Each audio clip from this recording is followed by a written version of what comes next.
is about Barbershop. 6:20 p.m. on Sunday, October 2nd, and I am going to talk about Yom Kippur. Yom Kippur is part of the High Holy Holidays in the Jewish tradition. The High Holy Holidays, all I really know about that is that it's centered around Rosh Hashanah, which is the Jewish New Year, which happened about a week ago from when I'm recording this. And then the idea is that I think 9 or something like that days, or 9 or 10 days after the New Year, you have Yom Kippur. And Yom Kippur is translated as the Day of Atonement, or another way to think about it is a kind of like a cleansing ritual. And the idea in the religious aspect is that between the New Year and Yom Kippur, you are taking time to consider what you may have done in the past year that you felt like was not in service to God. And I think in the largest sense, you could think of God in a sense as just the entire universe, or at least that's how I sort of think of it. I am not religiously Jewish, but I am Jewish by culture, in that I grew up in a Jewish household. My mother is Jewish, and Rosh Hashanah and Yom Kippur were always pretty big events in my household. Usually I got to stay home from school, which was exciting, and we would cook a big meal on both days. And then Yom Kippur, the idea is that it starts at sundown, and then you spend that entire day at temple, and you abstain from eating and drinking and basically doing anything but being at temple. And then at the end of that day, you have another big meal. And I think you have a big meal before you start the Yom Kippur fasting as well. So there's a lot of eating.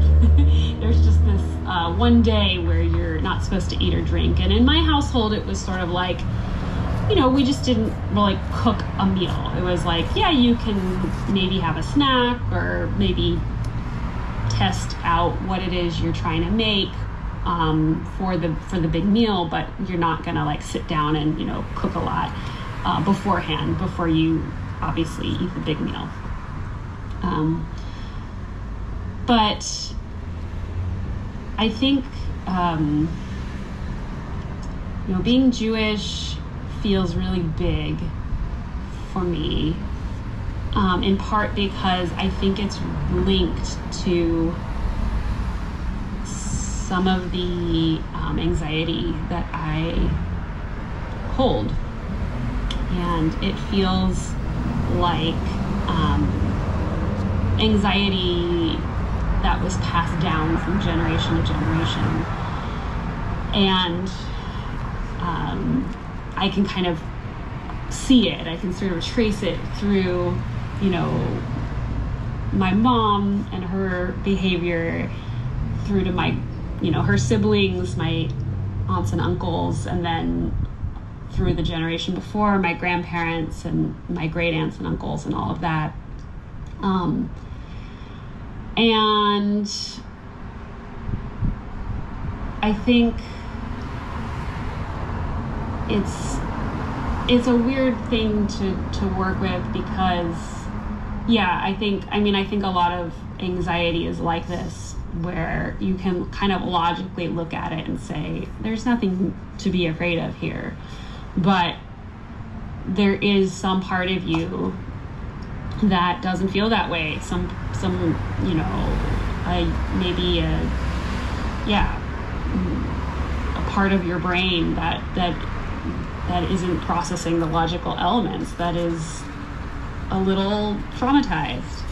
And I think to an extent, most people carry something like that in one way or another, and then it's just, but some people carry more of it, or some people it's easier to let go of, and for some people it's not, and but I think that I have my own relationship to being Jewish feels like a need to address that. Like, that's what being Jewish is about for me. Not that there aren't other elements, obviously it's a big, there's many facets to any religion or any, culture, and but that's sort of what being Jewish feels about for me.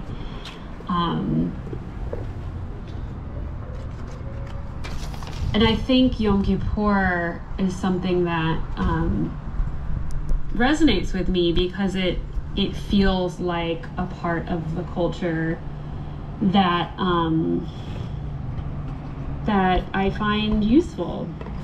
Yeah, I think it's a beautiful idea to take some time to reflect, basically, on what the last year was like.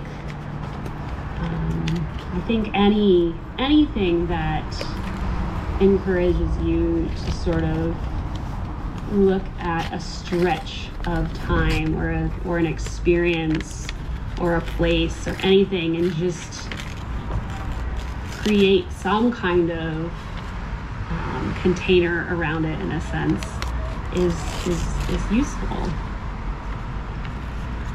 So with Yom Kippur, I think the first thing that comes to mind with it is just this idea of acknowledgement. So just acknowledging, like, oh, I lived a year, and like, what happened in that year, and specifically, like, what were the things that I am not as proud of, or ways in which I can see I can make an adjustment. So I think with that is honesty, acknowledgement and honesty, and then this kind of sense of consideration. But maybe before the consideration is grief. Grief feels like a really big part of Yom Kippur to me, because it's painful, right, to acknowledge things like that. And it's also, just to experience grief in general, I think is a part of being human. I think that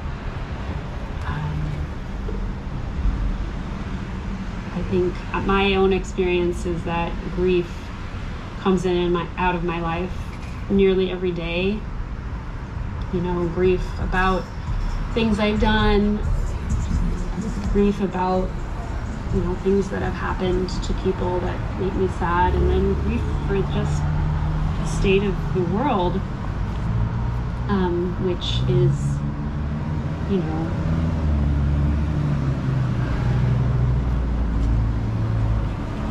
kind of beautifulness.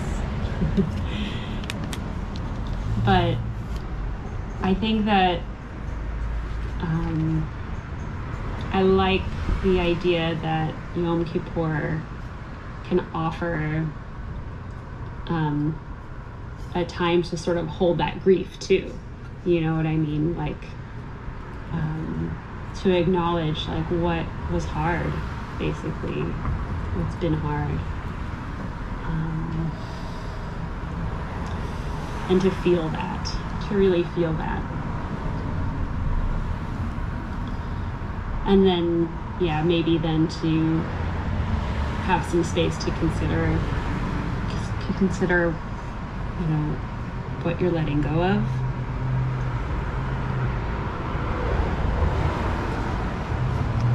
And I think through that, there is a sense of surrender, which always feels good to me, to surrender. Always feels like when I'm ready to surrender, it feels like I'm ready to put down the like whatever has been really tiring to hold up, basically, and to just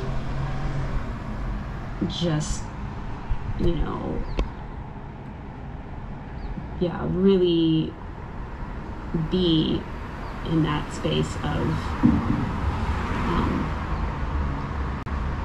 true, I don't know, true surrender feels like a kind of merging, which is something that I think it's a paradox in this life, I think, because as my friend Jenna once said, you know, this life is really about you know, the boundaries, you know, and I think what she means is, or what I took that to mean is that, you know, our existence is in a world, you know, we're one thing and somebody else is another, and there's a distance there, and that distance is important to acknowledge, you know. So basically, like, healthy boundaries are important, which I am learning about for sure. But you know, there's a dialogue. It's not all about, you know, being separate. There's also an importance in the merging, in the surrendering in a way, and I think so maybe Yom Kippur is a time to allow that to be.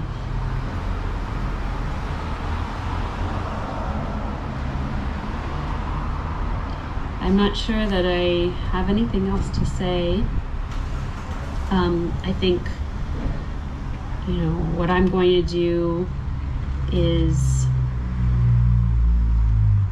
take some time to write down things that strike me about things that happened in the past year that I know I want to not have repeat, or just be aware of,